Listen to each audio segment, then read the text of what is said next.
il y aura toujours des problèmes qu'il faudra régler. Vous pouvez changer 10 fois de mari ou de femme, mais il y aura toujours des petits problèmes. Alors ça fait 55 ans au mois de juillet qu'on est mariés. Je ne me verrai pas quitter mon mari. Parce que, pour quelle raison? Les gros problèmes se sont présentés au début, avant qu'on soit mariés. On était tous les 2 mois en train de se dire qu'on allait se séparer. On s'est rencontrés au ski club de Lausanne, dans un camp à Pâques. Puis c'est là que ça a commencé. Et puis madame, qu'est-ce qui vous a plu chez lui? C'est difficile à dire, mais moi je suis tombée amoureuse de Charlie, voilà, comme ça. Moi, c'est son côté pétillant, s'il vous plaît. Parce que ce temps-là, c'était Sheila avec ses tresses, là, comme ça. C'est ça qui m'a emballé, je dirais. Oui, tu dis que moi j'aimais bien aussi ton côté très calme. On a vécu 5 ans ensemble, non mariés, en communauté. On n'était pas tout à fait dans les normes de notre famille. C'était la fête un peu quand même. Fumer, manger des gâteaux au hashish, des choses comme ça. À cette époque, on pensait qu'à peine au lendemain. Tous nos copains autour de nous se mariaient. Et moi, je me trouvais déjà âgée, vieille. Parce que nos copains se mariaient à 20 ans, puis nous on avait 23. Je disais, mais vraiment, c'était comme ça à l'époque. On est mariés depuis 50 ans. Ouais. Comment on a fait? Je ne sais pas très bien. Il y a eu un engagement, c'est-à-dire qu'on a fait une promesse. Mais auprès des parents. Auprès des parents, auprès que ça se passe comme ça. Ah oui, oui. Moi j'étais comme ça. Hein. Je vais demander à mon beau-père, puis il était tellement surpris qu'il m'a presque pas répondu. Je lui ai dit, bon, tu dis pas non, c'est bon.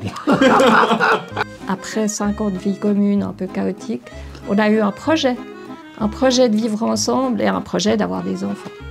Et puis il faut dire qu'au cours de ces 5 ans, on a quand même rencontré la foi. C'est quelque chose qui nous a redonné un élan pour notre vie de couple.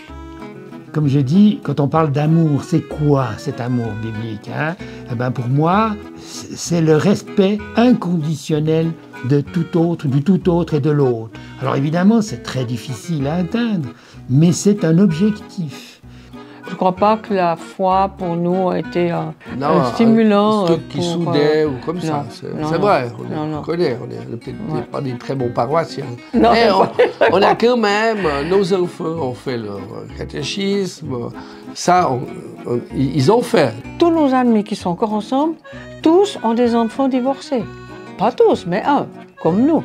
Nous, on a un fils qui est divorcé. On a aussi un fils qui est divorcé. Où le couple, ça ne va plus du tout. Je crois qu'il faut aussi savoir arrêter. Ça, c'est sûr. On est très différents aussi. Comme tout le monde, d'ailleurs, peut-être. Moi, je suis un peu instinctive, un peu... Et puis, pas un peu, tu es très instinctive. Oui, je sens les choses. Et puis toi, Je les construis intellectuellement. Oui, tu as besoin de construire, de parler, tout ça. Puis des fois, moi, ça m'énerve. Oh, il y a toujours des fois où ça se Alors, j'ai toujours dit qu'on se prenait le bec pour le cadre du ski club, parce que je ne suis pas d'accord pour ci, pas d'accord pour ça. Moi, je serais plutôt soupe au lait. On m'a toujours dit, à l'école déjà, t'es une soupe au lait. C'est Khalil Gibran qui a ce magnifique texte sur le mariage, qui dit « Le chêne et le cyprès ne peuvent pas se développer dans l'ombre l'un de l'autre ». Et pour moi, c'est vraiment fondamental. La fusion, c'est la mort de l'un ou de l'autre, forcément. Mais je pense que maintenant, on a trouvé une relativement bonne distance de couple.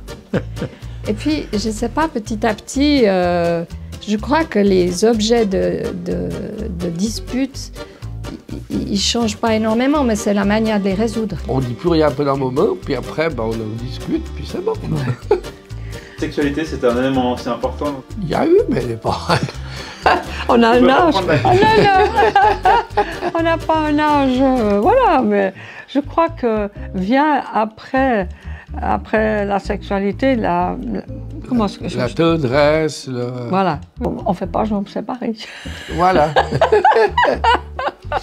Il y a une sorte de respect et par rapport à l'engagement qu'on a pris, de se mettre à l'écoute et puis de se dire... et puis quand c'est vraiment trop fort, on ne se voit pas pendant un moment, puis on se calme. C'est ta maman qui disait, on ne se couche pas Comment est-ce qu'elle disait ça, ta maman? On se couche pas fâché. Ouais, on se couche pas fâché. Ouais.